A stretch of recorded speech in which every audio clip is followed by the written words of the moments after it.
नमस्कार दोस्तों, आज इस वीडियो में हम देखेंगे वार्षिक परीक्षा सत्र 2023-24 विषय हिंदी प्रथम भाषा कक्षा 7वीं के प्रश्न। सबसे पहले हम पूरे प्रश्न देखेंगे, फिर एक एक करके उसके उत्तर।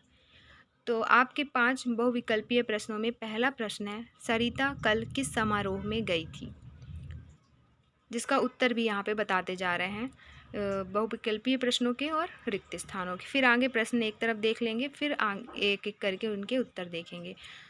जिसका तो क्वेश्चन था, सरिता कल किस समारोह में गई थी, जिसका उत्तर है अभिनंदन।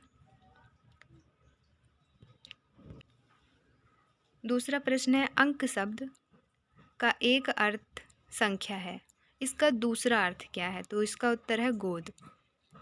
तीसरा प्रश्न, सुभाष चंद्र बोस ने किस मित्र को पत्र लिखा, जिसका उत्तर है केलकर। चौथा प्रश्न है, गणगौर नृत्य मध्य प्रदेश राज्य के किस अंचल का पारंपरिक नृत्य है, तो जिसका उत्तर है निमाड़ अंचल। पांचवा प्रश्न, आग शब्द का तत्सम रूप क्या है, इसका उत्तर है अग्नि। एक बार उत्तर हम टिक कर देते हैं, किसका क्या उत्तर है। तो पहले का पहला, दूसरे का दूसरा, तीसरे का दूसरा, चौथे का पहला, पांचवे का दूसरा। अब आगे देखेंगे रिक्त स्थान वाले क्वेश्चन। भारत की कौन सी नदी प्राचीन सभ्यता का प्रतीक बनी हुई है, जिसका उत्तर है गंगा नदी। अगला प्रश्न है, गेहूं की खेती के लिए कौन सी मिट्टी अच्छी है, तो दोमट मिट्टी, वो भी जल निकास वाली दोमट मिट्टी। नेक्स्ट क्वेश्चन है, जेल में लोकमान्य तिलक अपना समय क्या पढ़कर बिताते थे, तो किताबें पढ़कर बिताते थे। अगला क्वेश्चन है, अष्टांग योग का 7वां अंग क्या है, जिसका उत्तर है ध्यान। अगला प्रश्न है, घी शब्द का तत्सम रूप क्या है, जिसका उत्तर है घृत। अब हम देखेंगे प्रश्नों के उत्तर। तो सबसे पहले पूरे प्रश्न पढ़ेंगे, फिर एक एक करके उनके उत्तर देखेंगे। तो ये रहे हमारे अति लघु उत्तरीय प्रश्न, जिसके 2 अंक मिलते हैं। तो इसमें पहला प्रश्न है, मध्य प्रदेश में झीलों की नगरी किसे कहा जाता है। दूसरा प्रश्न, निम्नलिखित शब्दों का वाक्यों में प्रयोग करिए, जैसे उद्यान, स्वार्थी। ऐसे ही तीसरा प्रश्न, सदा किसकी विजय होती है। चौथा प्रश्न, कौन से रोग से पीड़ित व्यक्ति को मस्तिष्का प्राणायाम नहीं करना चाहिए।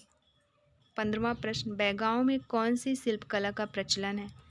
16वां प्रश्न, बालकृष्ण शर्मा नवीन के काव्य में किसका प्रभाव दिखाई देता है।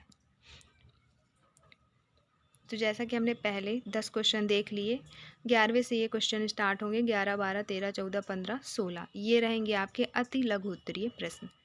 इसके उत्तर हम एक एक करके आगे देखने वाले हैं। फिर 17वां प्रश्न जो है, ये है लघु उत्तरीय प्रश्न, जिसमें आपको हर प्रश्न के 3 अंक मिलेंगे। तो 17वां प्रश्न है, नेहरू जी ने सुबह और शाम के समय गंगा का मनोहारी चित्रण किस प्रकार किया। 8वां प्रश्न है, और भी दूं कविता में कवि क्षमा याचना क्यों कर रहा है। 9वां प्रश्न है 19वां प्रश्न है, महाराजा अग्रसेन ने राज्य में किस परिपाटी का चलन प्रारंभ किया। 20वां प्रश्न है, अपनी बहन की शादी में शामिल होने के लिए अपने स्कूल के प्रधानाध्यापक से 3 दिन की छुट्टी प्राप्त करने के लिए आवेदन पत्र लिखिए। 21वां प्रश्न है, गौमुख आसन का यह नाम गौमुखासन क्यों पड़ा। 22वां प्रश्न है, निम्नलिखित शब्दों में से किन्हीं 3 के 2-2 पर्यायवाची शब्द लिखिए, जैसे वो शब्द हैं कमल, सूर्य, पृथ्वी, हवा और पानी। अब दीर्घ उत्तरीय प्रश्न। दीर्घ उत्तरीय प्रश्नों में 2 प्रश्न रहते हैं आपके, जिनके दोनों प्रश्न करने अनिवार्य होते हैं और 5-5 अंक दिया जाता है। इनको लगभग 70 से 80 शब्दों में लिखना होता है। तो 23वां प्रश्न कहलाएगा ये प्रश्न है, मध्य प्रदेश को लघु भारत क्यों कहा जाता है। और 24वां प्रश्न है, बलराम कृष्ण को क्या क्या कहकर चिढ़ाते थे, ये चिढ़ाते। तो ये रहे हमारे प्रश्न। अब हम उत्तर देखेंगे एक एक करके। तो सबसे पहले प्रश्न का उत्तर जो अति लघु उत्तरीय में था, मध्य प्रदेश में झीलों की नगरी किसे कहा जाता है? तो जिसका उत्तर है भोपाल। अब दो शब्द दिए हैं, उद्यान या स्वार्थी, इनको वाक्यों में प्रयोग करना है, इसे आगे हम देख लेंगे। इसके बाद सदा किसकी विजय होती है? 13वां प्रश्न जो है, तो सदा सत्य की विजय होती है। एक उत्तर रह गया था हमारा, उद्यान और स्वार्थी को वाक्यों में प्रयोग करने के लिए, तो इनको वाक्यों में प्रयोग कर देते हैं। इस राष्ट्रीय उद्यान में विलक्षण जंगली जंतु देखे जा सकते हैं। और स्वार्थी को करें तो राम बहुत स्वार्थी व्यक्ति है, वह केवल अपना मतलब देखता है। फिर अगला क्वेश्चन है, कौन से रोग से पीड़ित व्यक्ति को मस्तिष्का प्राणायाम नहीं करना चाहिए? तो रक्तचाप वाले व्यक्ति को यह प्राणायाम नहीं करना चाहिए। अगला क्वेश्चन है, बैगांव में कौन सी शिल्पकला का प्रचलन है? तो बैगांव में पर्यावरण और वन्य जीवों की शिल्पकला का प्रचलन है। अगला क्वेश्चन है, बालकृष्ण शर्मा नवीन के काव्य में किसका प्रभाव दिखाई देता है? तो बालकृष्ण शर्मा नवीन के काव्य में भक्ति भावना, राष्ट्र प्रेम तथा विद्रोह का स्वर का प्रभाव दिखाई देता है। नेक्स्ट क्वेश्चन है, नेहरू जी ने सुबह और शाम के समय गंगा का मनोहारी चित्रण किस प्रकार किया?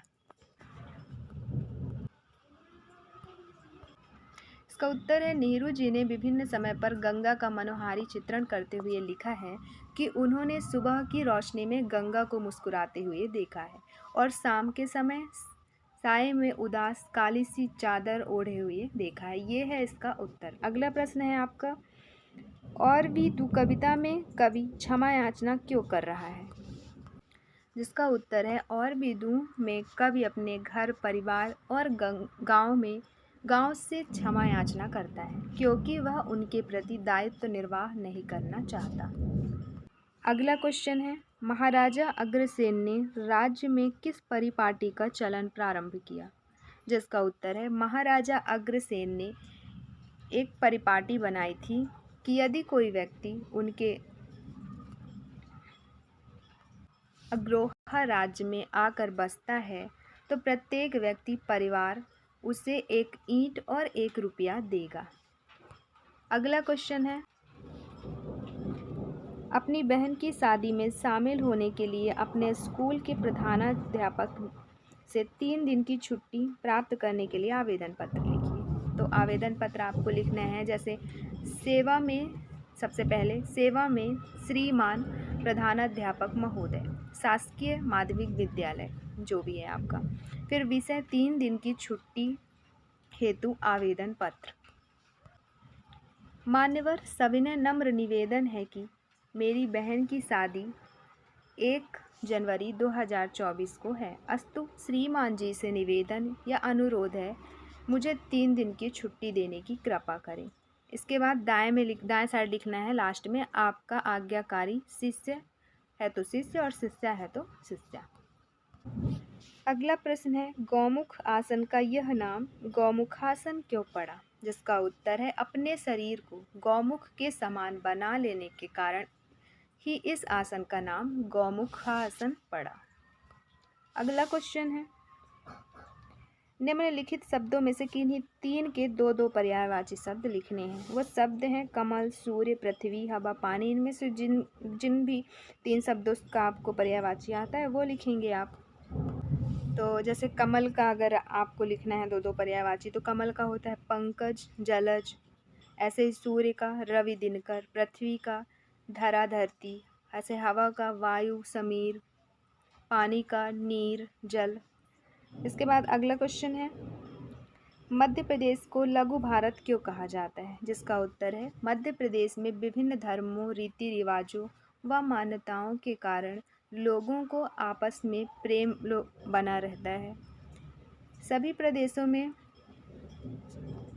मनाए जाने वाले पारंपरिक रूप से त्यौहार हम मध्य प्रदेश में मनाए जाते हैं।